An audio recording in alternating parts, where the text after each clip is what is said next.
Kada hoćeš da izađeš sa srpskom devojkom, na primjer da ideš u Maxi. Ljubavi, koja je košulja, ova ili ova? Ljubavi, idemo u Maxi. Ili možda ova, da, ovu ću. Ljubavi, u Maxi idemo samo u Maxi, gdje su svi u trenerkama. Ja, upravo si šta ću dole, nisam razmišljala.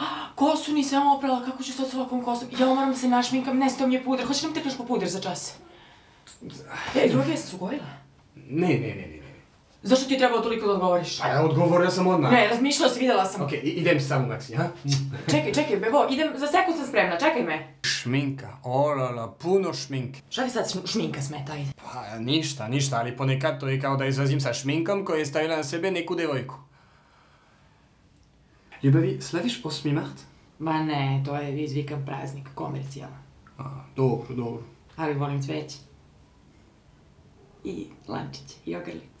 I narukvice isto. Pa, manje dobro. Torbe volim, šminku volim, odeći, obući. O, moja greška.